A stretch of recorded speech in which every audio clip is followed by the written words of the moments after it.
Sims. Let's go.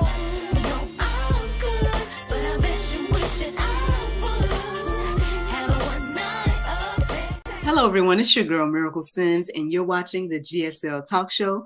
Tonight, we're going to be chatting with Miss Tonya Bruton, and she's sharing with us a powerful testimony that you don't want to miss. Stay tuned.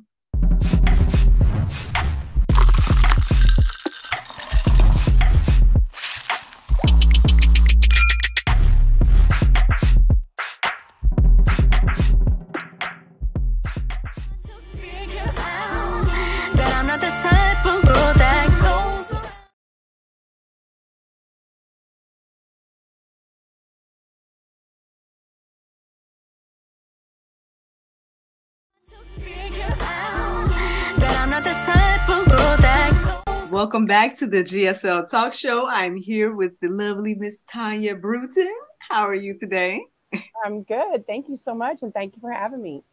Yes, ma'am. Thank you for being here. Yes, welcome to the GSL Talk Show. Great to be here. Yes, ma'am. Tell me a little bit about yourself and where you are and everything like that. Well, my name is Tonya Bruton, and I reside here in the hot state of Texas. Yes, with my husband of 22 years, and yeah, we've been through some ups and downs, but we're still going strong. To God be the glory. And yes.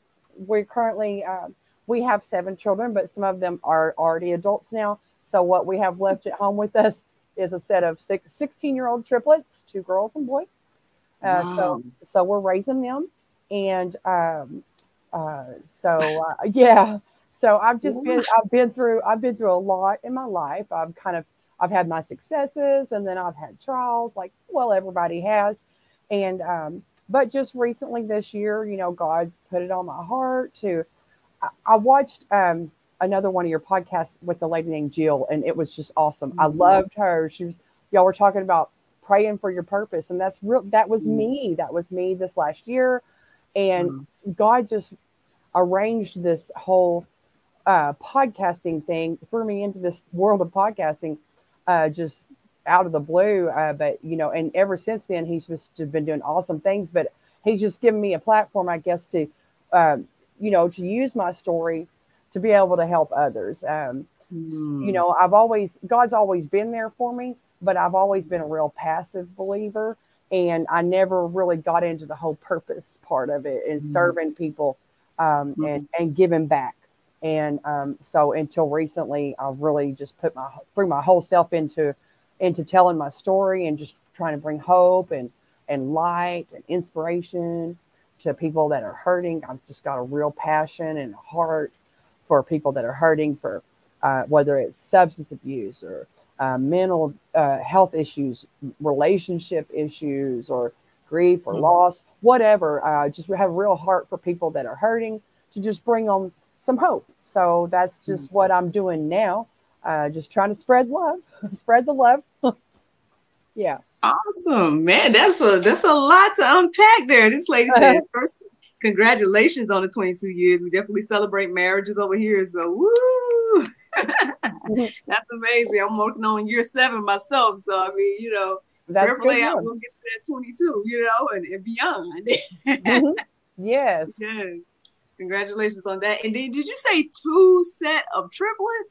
Well, I have 1 set of triplets, right? But I did have a set of twins as well. So I've had multiples twice.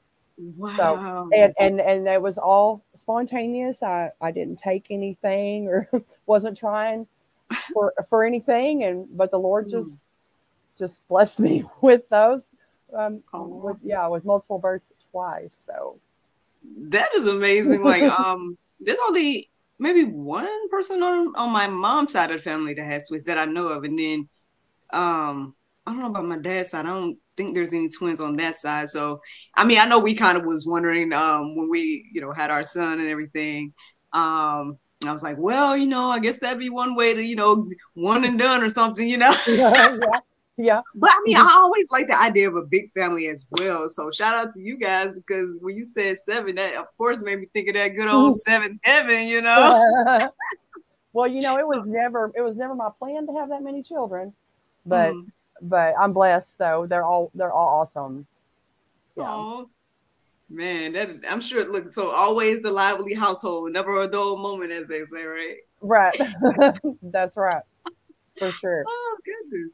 Well, I'm sure you have a lot to tell us in regards to marriage and motherhood and all of this. But I mean, I love what you were saying about, the work that God has you doing now. And I feel like I don't know if this was another 2020 shakeup moment, but I feel like that's a lot of people's stories these days about, God pushing them into their purpose, and then they're learning and they're seeing more of what I guess they were created to do, and then they start doing it, and then you see things flourishing, and you're like, man, this is crazy, all the different things. And so, yeah, I'm excited to learn more about what you have going on, Miss Tonya. Yes. And I'm just watching God just do things. And I think He was just waiting on me.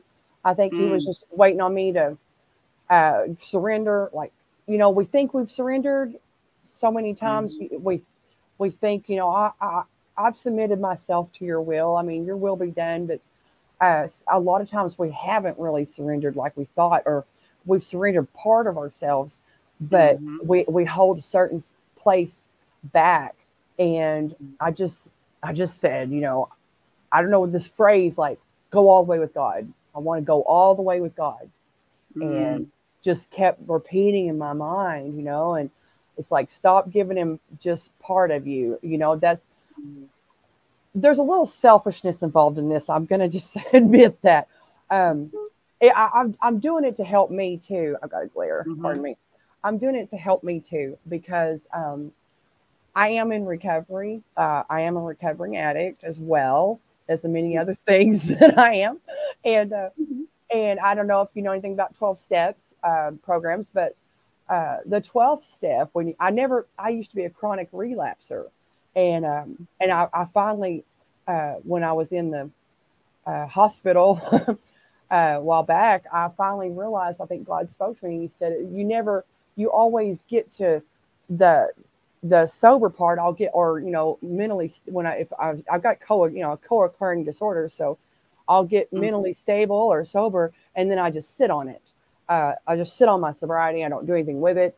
And then it never lasts long. And so, but the 12th step says, having had a spiritual awakening as a result of working these steps, we continue to carry this message to other addicts or alcoholics, they say, and then continue to practice these principles in all of our affairs. Well, I never would do that 12th step. I never would, completely give myself to recovery and to giving back. And so I'm really being selfish when I'm giving back, because it's keeping me sober. And it's keeping me, like, me having a purpose is keeping me well. So, mm, I do want to serve God, and I do want to serve his kingdom and give myself wholly to his purpose and to his people. Sure. I mean, mm-hmm. that's my prayer. But I'll be honest, I got to be honest and say it helps me out too. If that I makes mean, look, sense. it does. It makes a lot of sense. Honestly, I'm over here just, I know people might think I'm crazy or that I'm saying this all the time, but I'm being completely honest that it's just amazing to me. Every time I have a conversation with someone, it coincides with either something that I just studied or something that, I feel like God just put in my path, or whatever the case may be. It's just all these different pieces in life coincide for us to be having this conversation now. And then when this comes out, I mean, who knows? It'll be right on time for the next person as well. So that's very interesting. Um, because I mean, I have been studying about, surrendering fully and things like that. I mean, I've been kind of, reflecting on the concepts that you've already shared now. And then even just this past weekend, my husband and I was like binge watching the show. And then there was this lady that, was an addict of some sort, and this, that, and the other. And, just kind of watching her journey in the show. But, so it's just very interesting. Like, just everything just really going in this little package today for us to have this conversation, and for me to even have anything to say back to you in regards to the thing. So that's just kind of already blowing my mind. But I love that you shared that you feel like it's kind of a selfish thing, because very recently, again, over the weekend, I was talking about how important it is for us to share our testimonies, and I believe that the enemy tries to keep us silent, because obviously there's power in the testimony and whatnot. And so what I'm hearing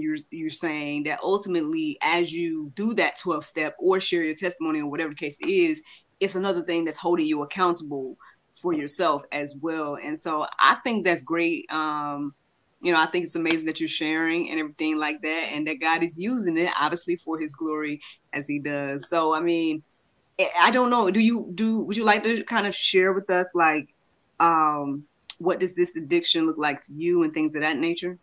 Sure, I'd be more than happy to. It looked ugly. It looked very ugly. uh, Mm-hmm. you know, the big one.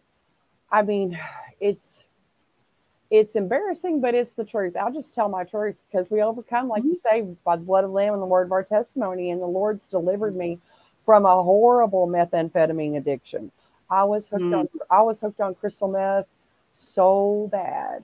Mm-hmm. It was everything to me. Now, I say so bad. You'd have to be kind of close to me to really know because Mm-hmm. I never did lose my kids. I never lost my husband. I thank God. He loved me. He loves me like Christ loved the church and laid his life down for her. And I don't know why the Lord blessed me with that man. But but I was able to keep a job at some points. Um, I wasn't a partier. I I got up at like 5:30, 6 o'clock in the morning when my husband went to work. I go to the bathroom and I shoot dope by myself. Wow. Um, Mm-hmm. and then get up, get kids ready for school, and do my thing. And I didn't even really most of the time I didn't even feel like I was high. I was just like it gave me a boost. It gave me energy. It gave me motivation, inspiration.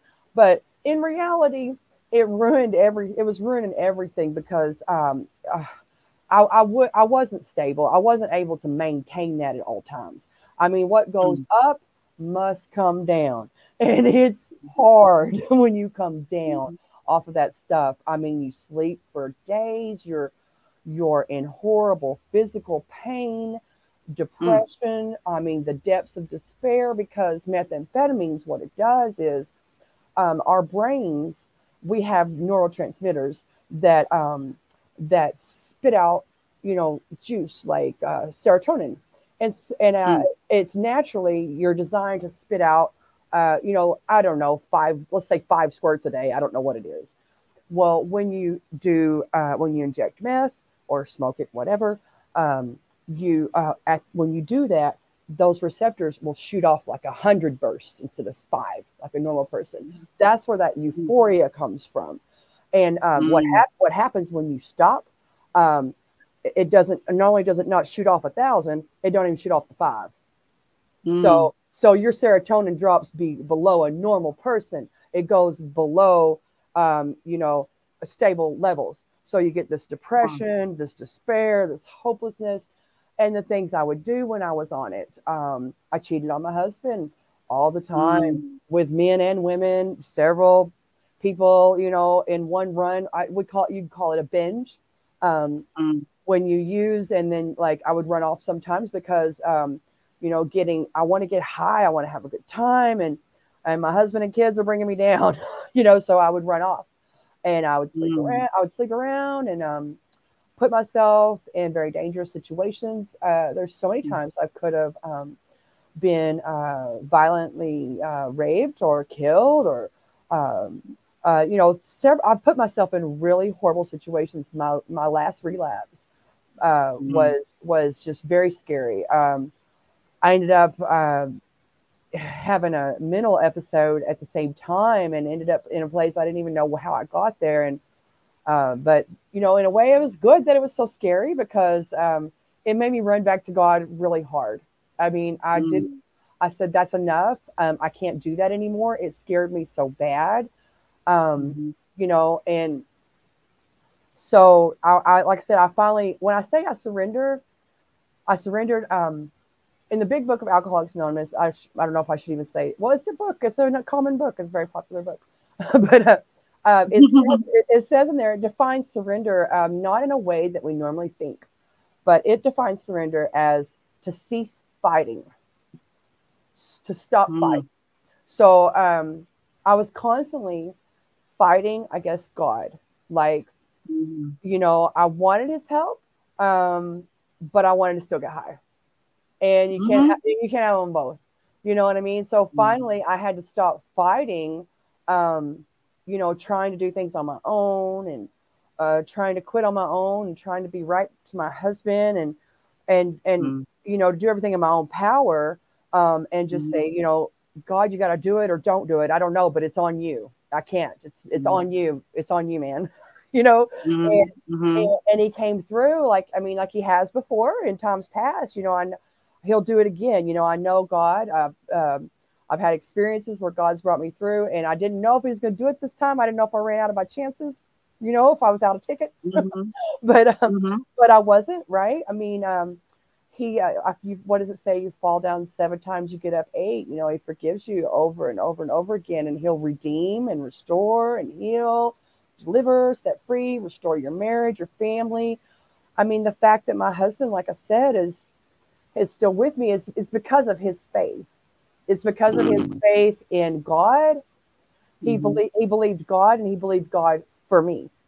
So where I didn't have the faith to believe for myself, my husband believed for me. And so, and prayed for me. And so, I owe a lot to that man. Wow. That's such a beautiful, that's a beautiful part of your testimony, because I bring this up all the time as well, but because of the narratives about men and marriage and all of this type of stuff, like, I'm glad that you have this testimony about the man that, stuck it out with you and pray for you and things of that nature, because there are good men out here, ladies and gentlemen, you know what I mean? Like they spread the narratives that there's not, and this, that, and the other, and they spread the narratives like, oh, men don't even want to be married, whatever the case is. And so it's great when there's, these exceptions to their narratives and rules out there. I want to definitely thank you for being open and transparent about sharing, those details in regards to your life and your journey and everything.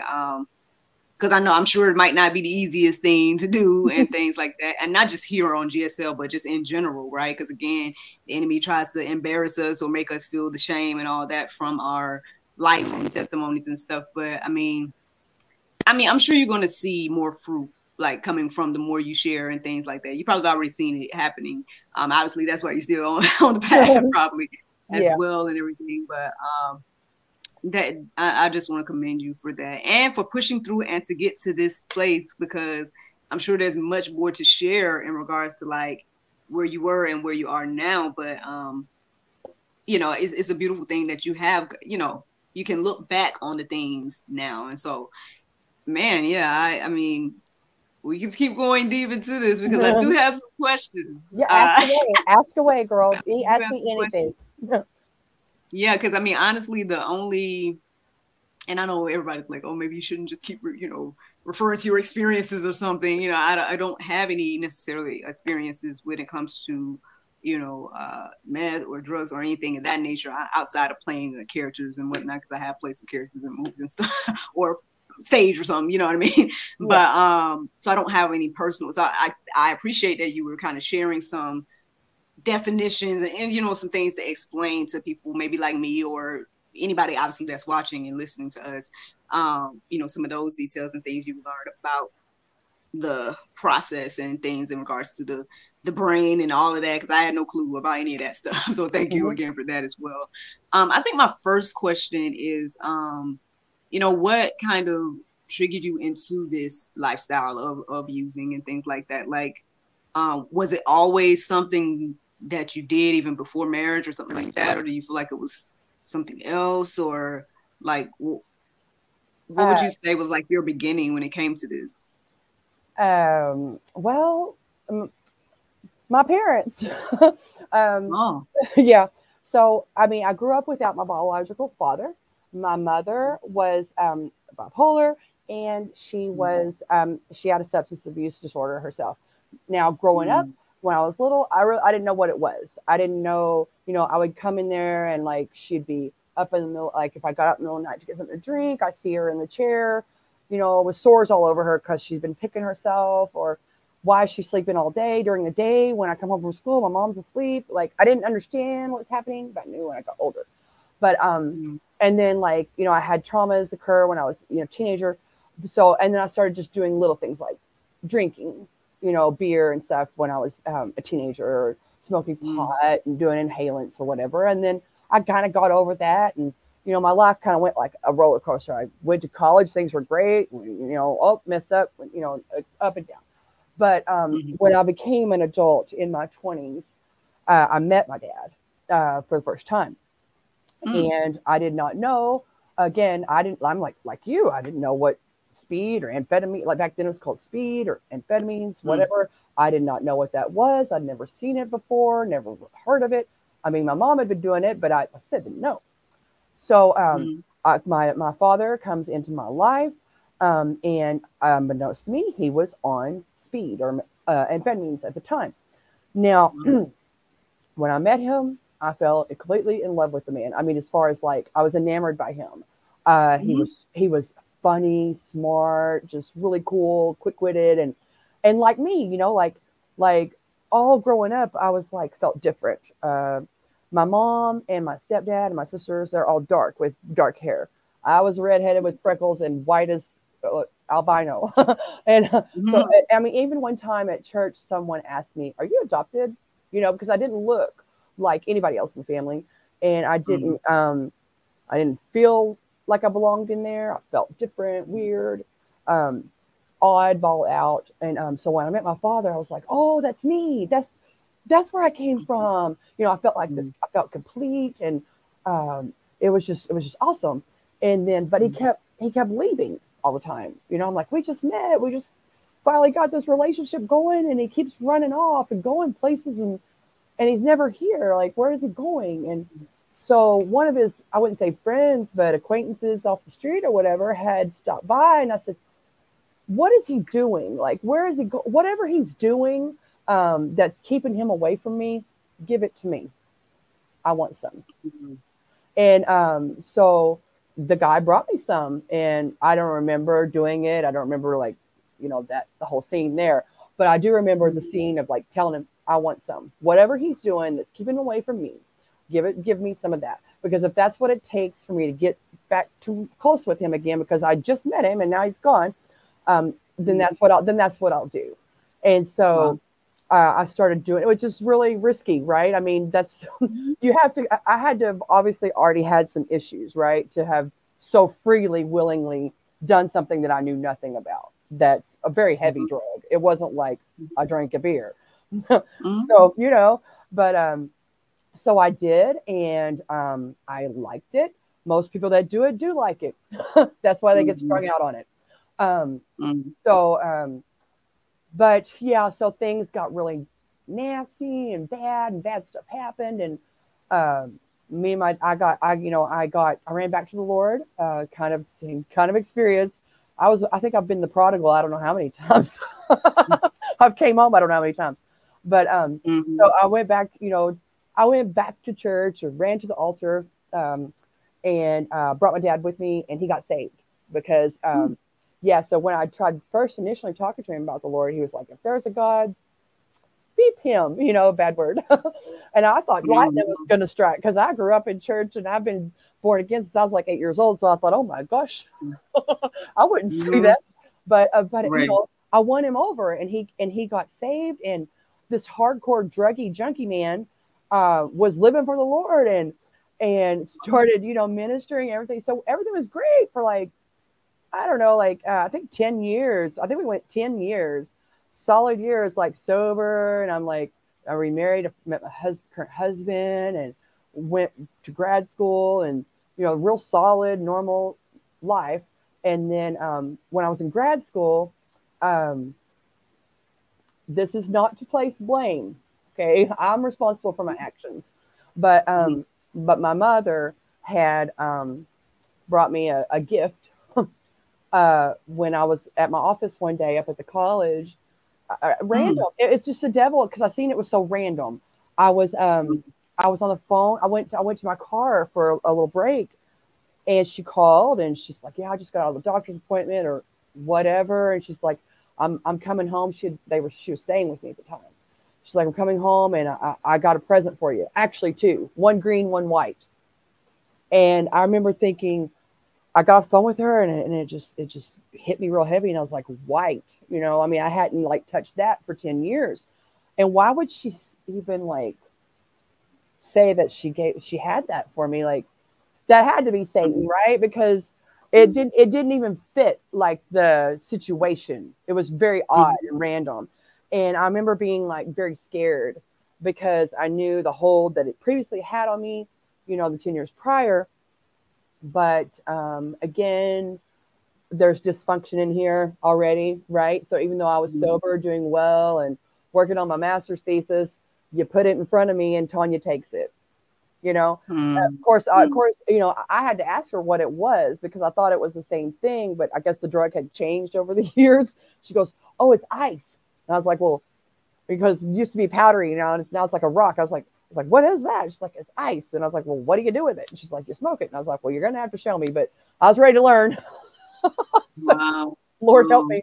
But yeah. And so like, I got hooked because I was 232 pounds from having the triplets. The triplets were about 2 years old at the time.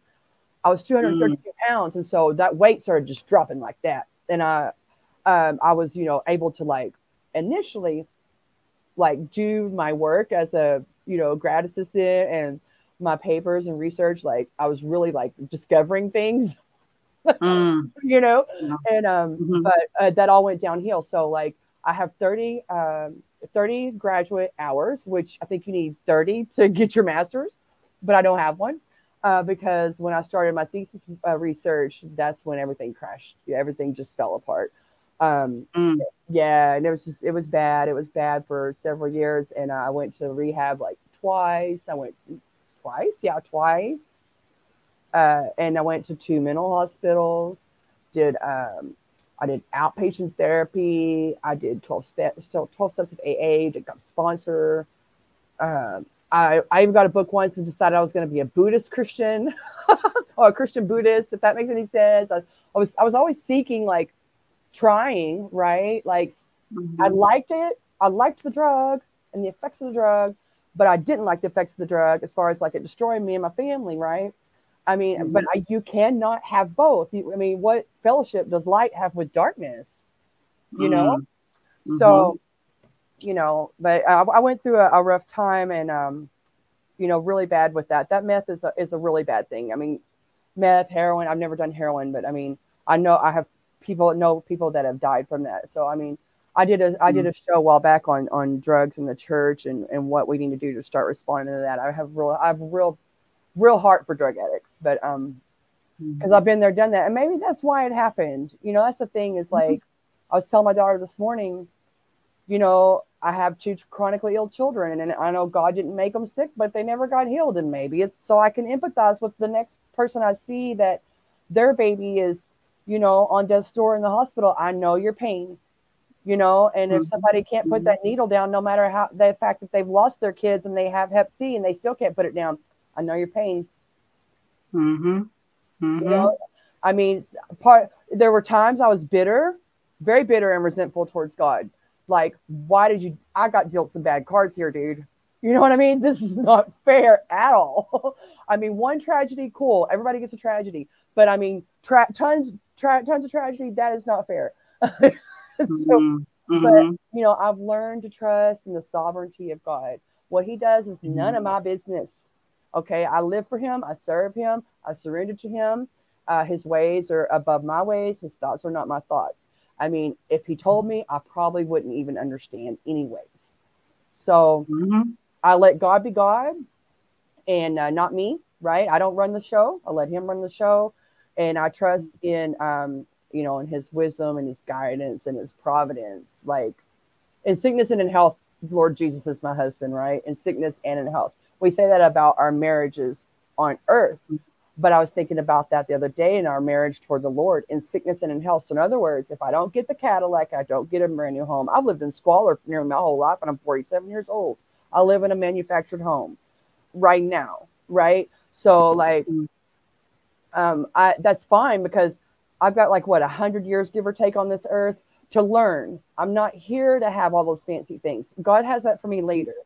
I'm here to learn how to be empathetic, compassionate, caring, loving, giving, kind. I'm here to learn those things, learn how to trust the Lord, right? And how to lean on him. And unfortunately, we learn those things best through suffering, most of the time. Mm. So, but God is still good. That's the thing is God is good, and his grace is enough for us. His strength is made perfect in our weakness, right? Yes, ma'am. Yes, ma'am. You're right about that. Sorry, I went on a little bit. No, it's okay. Like I said, I appreciate you sharing your testimony, your story. There's a few things there. I mean, that I feel like are powerful things that we need to remember. Like, you're mentioning a situation about your mom, and you feel like that perhaps that was the enemy working through her and everything like that. And that's so hard, right, to deal with when it's someone we love or someone we trust or someone that's in this authority position of us or whatever the case is, right? And we're like, man, you wouldn't think, right, that it would be through your mom. But the enemy will be able to use whoever is open, in whatever ways that they're open, and so, it's amazing that you're able to, kind of see that now and be able to speak on that now. I hope that y'all relationship is better and in a better place today. Yes. So that's good to hear and stuff like that. But it can happen, y'all. It's just something to look out for. You just never know. The enemy will use anybody, right, to separate us from, the love of God. And ultimately, in your case, in this situation, he came through your mom or whatever. But I mean, again, we're looking back, y'all. We're looking back. Better place today and everything. So that's a great thing to know. That again, that makes. I'm assuming that relationship has been mended and whatnot. Yes. Oh, yes. Yes. So that's beautiful to hear. There was something else you just said that stood out to me towards the end, but I think we were talking about you were talking about suffering and whatnot, and it's just because I told you with things I've been studying. I don't know. I mean, I'm sure you noticed already, but I guess just a reminder across the board. I know we look at life and think that this or that isn't fair, and like the suffering and this and that, but then we have to remember that Christ suffered. You know what I mean? Like even he didn't bypass the suffering. You know what I mean? So. Right. With that being said, like, we may not get all the things that we desire or whatever the case is, but I think, like you were just saying, like at the end of the day, what you're here to learn and go through your path. And I mean, obviously, now you probably know more about making decisions or discernment or whatever else the Lord was teaching you throughout this journey for you to now bear this fruit of not only your testimony, but like whatever else God has you to do with what you went through. Because a lot of times, it's beautiful and a blessing for us, but ultimately it is for whoever that next person is, whether it's me listening to you today or whoever's listening to us or whoever's listening to you with the rest of the ministry that God has you doing. And so, I mean, I don't know, I guess I'm expecting it to hear and see more great works from you, because I mean, obviously too much is given, much is required, as they say, right? Right. So, God's giving you a lot of grace and mercy and all this, and he's showing you, sounds like to me, in a variety of ways, through your husband, through your family, all these different ways about loving and whatever else, again, that you've learned throughout this journey. And so, man, I'm expecting to hear more great things. So I mean, so it sounds to me that you were married, and you can correct me if I'm wrong. You were married when you were in grad school and whatnot, or no? Yes. Yeah. Okay. And so, well, on a lighter note, I mean, how did you meet your husband and all that good little stuff? Oh, that's a fun story. I love to tell this story. Yay! It's funny. We met in church. So when I told the story of how my dad and I were on the drugs the first time, and then I ran to church and I took my dad with me. Okay, well that actual church building, I differentiate between the church, because the church is like the body of Christ. We're the people, right? But then there's the building that you go to. So that church building, I met him there. I was like 20. I was 20 going on 21. And he was like right at turning 18. And I was his Sunday school teacher. So I taught the high school kids. And so like I said, he was 18 though, right when I was coming in. So he was technically supposed to graduate from that class and go downstairs with the adults. Well, it was a real little small town church, you know what I mean? Like you had like a few of people on up in age, to say it nicely, right? That he wouldn't relate to, and so I said, you know what? Instead of going down there with all them, why don't you stay up here and be my helper? Mm-hmm. So, but eventually, I told my mom and my daddy, and yes, we are great. My mom and my daddy, I love them both so much, and we're all still like close, regardless of all the craziness. But I told my mom and my daddy, I said, I'm gonna marry that boy, and they're like, no, you're not. Stop that. because because it was so opposite. Like I said, I was like 20, 21, and already had 3 kids and was divorced, right? And already lived some sort of a crazy life. And then here's this young man who had never touched anything, didn't touch any alcohol. He'd never had any alcohol, drugs, cigarettes, didn't curse, had 2 jobs, was in high school, graduating in high school and working like 2 jobs while he was in high school, went to church, so his whole life, right? And he was, this is your show's talk about sex, right? So I could say virgin, right? He was a virgin. Okay. And nice. so right.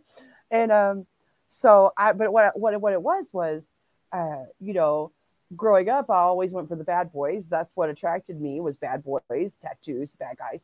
And but I saw, as I got older, I saw like those bad guys from high school ended up like as an adult being in the streets or in jail. And the ones that I considered like a geek or a nerd back in school, I look at them now and they're like grown men, like they're engineers or have nice jobs and nice wives and children and homes, and they take care of their family. And I was like, so I saw what was in my husband. You know what I mean? Like he was a little kid, and he was like, I mean, he was 18, but to me, he was a little kid. And you know what I mean? Inexperienced in a green or whatever you call it in the world. But I knew he would never beat me. He would never cheat on me. He would be good to my kids that I already had and any kids that we had. He wouldn't be strung out on drugs or be an alcoholic and lazy and not work and good for nothing. I knew that he would be a good man, and that's exactly what he is. He's a wonderful, wonderful man. But yeah, I kind of trapped him. I don't know. Hey man, I mean, like I can't say nothing, man. My husband is younger than me too, you know what I'm saying? It's like, hey, if they mature enough to handle, yeah, when that's all that really matters. Like at the end of the day, like you said, I mean, you saw the things in him that what you needed versus probably what you wanted. And I know I went through my journey with that as well. I told my whole testimony. Maybe we could chit chat about it, because just in case people tired of hearing my testimony, we can talk about it later if you want to. But basically, I came to a point where I had to see like what I needed. Like when I met my husband, I saw clearly then it was like a what I needed versus what I wanted situation in regards to the ex that I was dealing with before him. So, so again, that's a beautiful thing again, that he is there for you throughout all of these situations, and obviously being a stand-up gentleman and all these different things. And so so when it comes to, I guess, the family life and all of this, right? I mean, obviously you already shared that he has been there and stuck by you, with you, for you, and all these different things like that. But like, have you all had like some deep dive in regards to the conversations about how this has affected him, as well as your children? Like, do they know any of this and things like that? Like, how did home life? I mean, because I know at some point you kind of was like functioning and doing everyday things, but like at some point it seems like it came to a head or whatnot. So, if you don't mind, again, sharing those details about like, how did you, I mean, I guess you could first talk about how did y'all balance it in the whole situation. And then like, if you want to mention about the kids and how did that, or is it affecting them, or has it, or whatever the case is? Yeah, right. Yeah, of course it did. It affected them. But I'm so thankful that, that it could have been worse. It could have been way Mm-hmm. worse. But I'd be like deluding myself to say that they weren't affected. But I did Mm-hmm. delude myself for a long time because, like I said, I've got co-occurring disorders. So I've got the mental side where there's the bipolar that's genetic from my mother, and then this complex post-traumatic stress disorder from the trauma, and then most recently my new diagnosis is DID, dissociative identity disorder, from the trauma. And Mm-hmm. so and then you've got the substance abuse issue. And with co-occurring, it's always kind of hard to tell which came first, the chicken or the egg. Am I using because I've got mental health problems, or do I have mental health problems because I was a drug addict? I don't know. Mm-hmm. But anyway, so but I kind of use the mental health card with my kids. Like as far as my husband goes, I'm totally honest with him. And Mm-hmm. the thing is though, like as far as the cheating goes, when I was on drugs, yeah, he knows.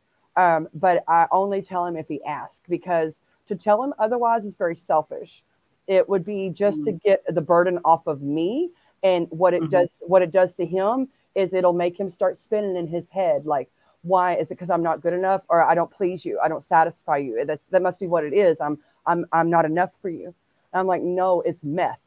Like it makes, Mm-hmm.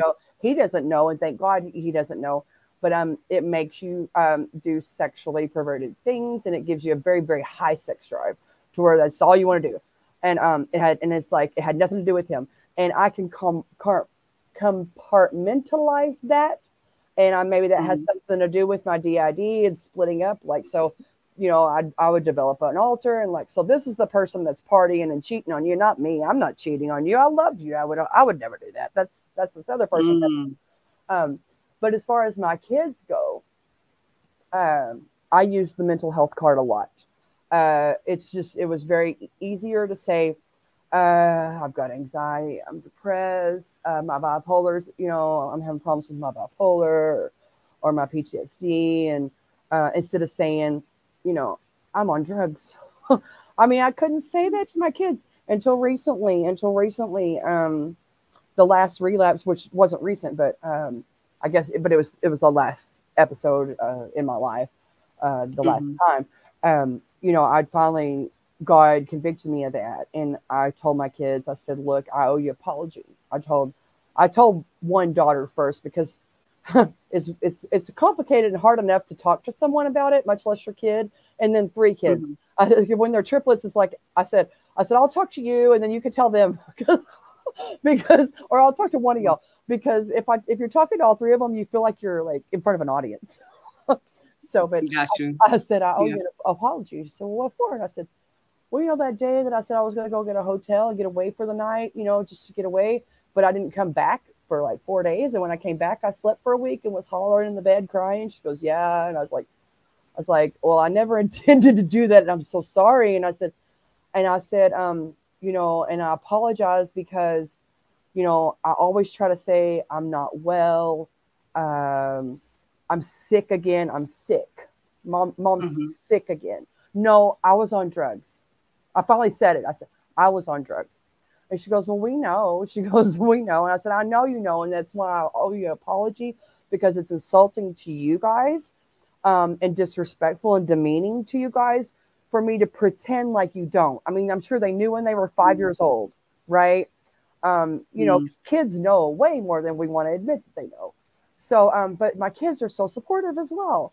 They see that, they were hurt. They were hurt by the things that I did, but Mm-hmm. they also love me, and they're there for me, and they support me, and they're like, Mom, we're proud of you. You're putting in the work. We're proud of what you're doing.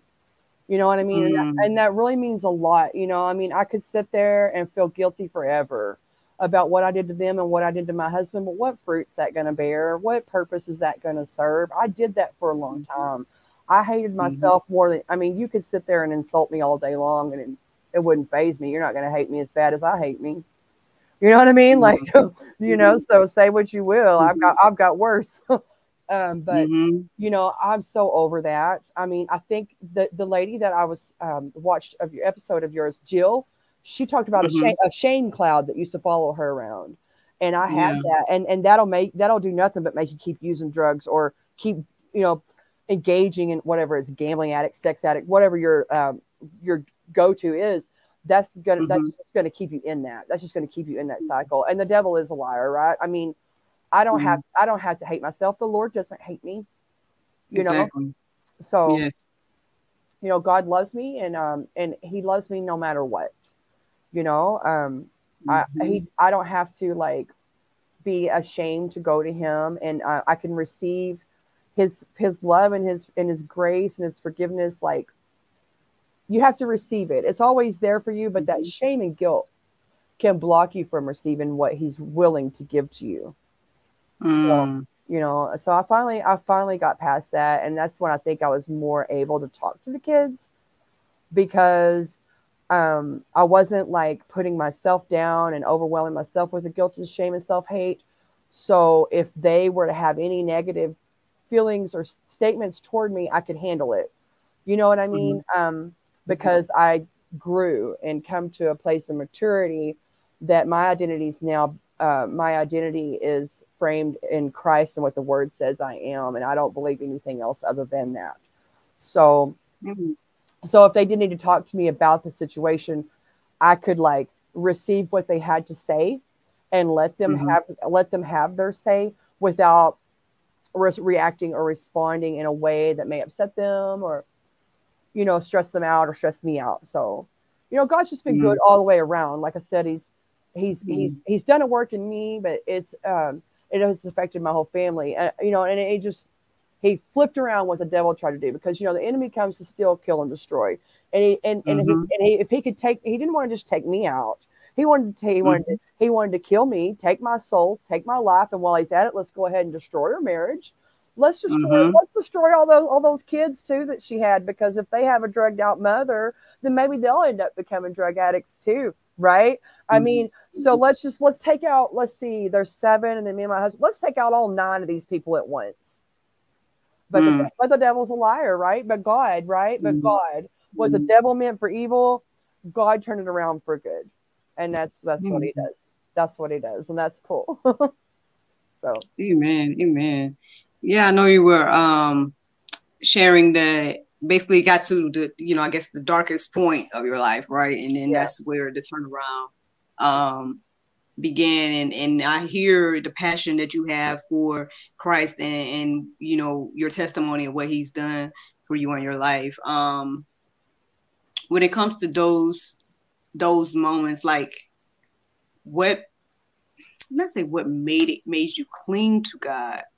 But I mean, there's you like, I don't know, what was that journey like for you? I know you said you hit rock bottom, and then between that rock bottom moment, you just automatically knew to run to God, or was it throughout the process you healing through, I guess, the program and whatnot, and then you learned to like, was it like, you know what I mean? I just want to kind of. No, I totally get what you're saying. Yeah, I get what you're asking. No, I went to God first. And that's always where I've tried to go. You know, I mean, the thing is like I said, I was born again when I was, I don't know, 7 or 8 years old. So I was always taught to run to God. I mean, I was always taught Jesus, you know, Jesus's name is above every name, above everything, above every sickness, every issue. So, you know, always go to Jesus. He's bigger than anything, right? And He could solve the problem. And obviously the rehabs and all that stuff wasn't working. But of course I wasn't working with those programs either. So that's another issue. But I went to God first. And like I said, I was like, God, if you're going to do something, do it. And if you're not, I guess you're not, you know, I mean, it is what it is. Your will be done. But I mean, you're the only one that can fix me. He's the only one that can help me. That's just, I mean, I guess, you know, I don't know if that's just me or what, but now I am in a program, but He led me there, which is weird. It's really weird because, because that's not me. God is, ever since I did the whole, let's go all the way with God thing, He's like, okay, here we go. And I've been like, you know, I've been like meeting new people and like I said, that's not me. I'm really an introvert. I'm not one to do this. Even what you and I are doing here, this isn't me. This isn't me at all. But, you know, God just, He's like, you want to go all the way with me? That's cool. Let's do this. You know, let's do it. You know, buckle up. Because yeah, so now I am in the program again, but it's different this time than last time because, I don't know if you've ever seen movies like 28 Days or whatever, but after a meeting, they gather around in a circle and they're like, do chants. Like, Oh, okay. it works if you work it, little sayings like Mm, that. But it's true. It mm-hmm, works if you work it. Like, you have to put in some work. I mean, yeah, God set me free. Yeah, God broke mm-hmm, the chains. And yes, you know what I mean? He's taken away the obsession for me to drink or use alcohol or drugs or whatever. He's taken that away from me. But mm-hmm, I still gotta put in some work, I have to work hard to like be nice, to not lose my temper, to mm-hmm, not use losing my temper as a reason to go get high.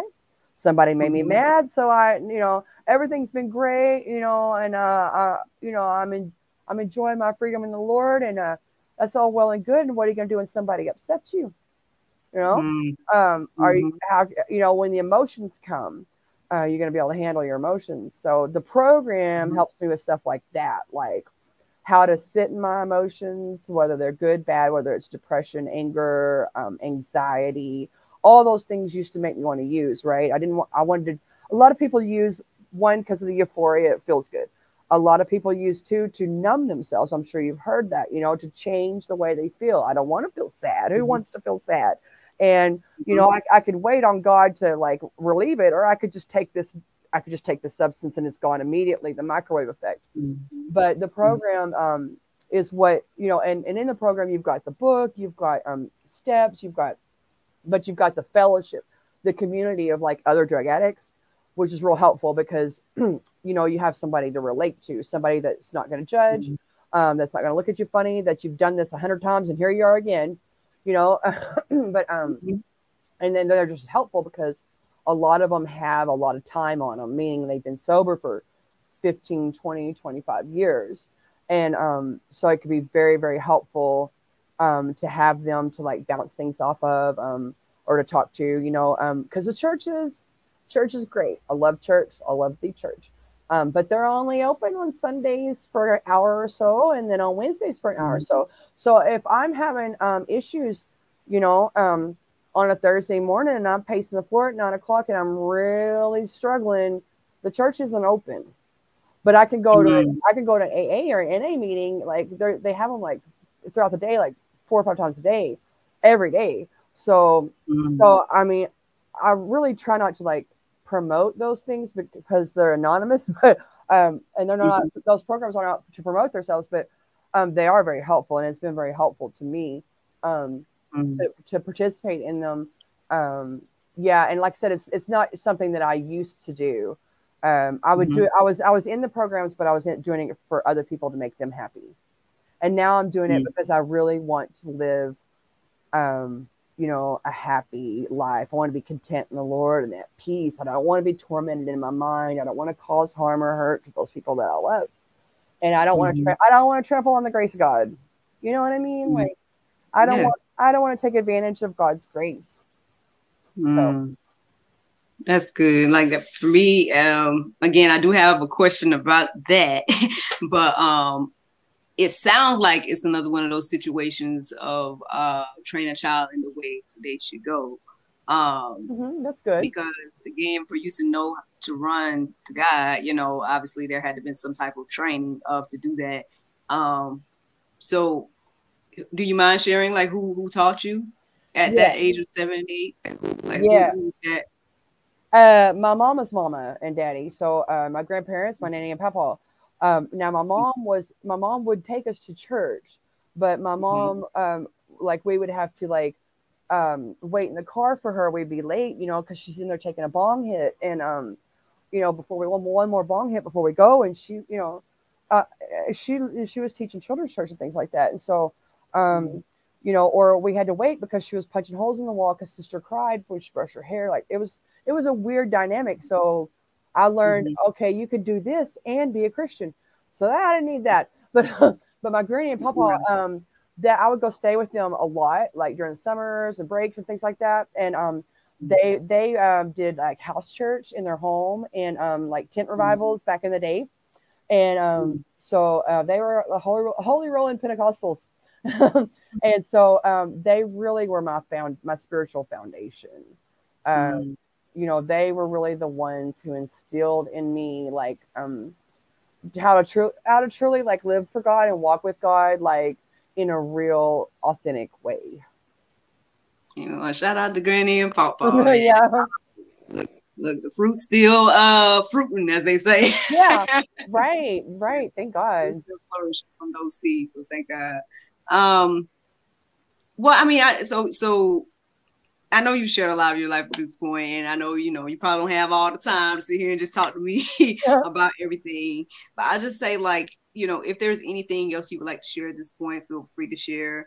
Maybe how can people get in touch with you? Maybe also you can share, like, what's on the horizon for you that you know of, because we know God gonna do what He want to do. But is there anything that you have in your heart and mind that you are working on? I would love to hear all those things. Okay, great. Yeah. Well, I'm currently working, of course, on my podcast. You have a podcast as well. It's called the Grit and Grace Podcast. And it's on YouTube and Spotify, Grit and Grace Podcast. I think there's a lot of them of that same name. But anyways, so I'm only about 20 episodes in, so I'm still new at it. But people reach out to me all the time, usually via email or Facebook Messenger. I have a Facebook page, Grit and Grace Podcast. Ask me stuff like, what's the best rehab to go to, or how do I pay for rehab? All those little questions and little details that people need to know, or if they have a son or daughter that's an addict and they want like advice. But I can be reached at my email is best, and it's gritgraceministries@gmail.com. And anybody, I've had, ministers reach out, so I can give advice on how they can help addicts and those with mental health disorders. But I'm, like I said, I really have a heart for addicts. But as far as like what's on the horizon, I'm going to continue to work on my podcast and guest on other shows and just tell my story and, learn the craft so I can be professional for God's glory, right? And be effective, because I want to be effective for His kingdom, right? And but He's bugging me to write my book, and he's been bugging me about it for a long time. I'm like, no. It's too daunting of a task. And he's like, you don't have to write about that part of it. Like my whole life story, the drugs and all that stuff. And he's like, you don't have to write about that. He's like, you can write about such and such or this or that. He's like, you can, and you need to. And he's even giving me deadlines. He's like, if you start now, you can have it out by spring. I'm like, but I'm gonna do it, because I've already self-published for my my pastor, counselor, the man who's discipled me for the last 9 years. He's written a couple of books, and so I edited and proofed and published those for him. So I already kind of know the ins and outs of the mechanics of it. I just got to get, I say pen to paper, but I just got to get started. So that's the next thing for me. And that's really been a lifelong dream for me, is to get a book out. But, and so I never thought I'd be podcasting, but, the Lord does what He does. But maybe that's a segue into a book, me getting to the book. So we walk by faith, not by sight. So I'm just walking with Him and seeing what He wants to do, and making myself available to Him and to people that need me and need to reach out. Well, I think that's amazing. It sounds all great. It does definitely sound like we have more work to do as the church and whatnot in this area. So I hope that people are reaching out to you for more, insights, whatever the Lord wants to share through you. I can assist when it comes to the book thing as well. Now, listen, if you just need that extra push, so just let me know. And so, we can chit chat about it. But yeah, I really do appreciate you taking out the time to talk to me. Right? Thank you so much for having me. I really am honored to be here. Thank you so much.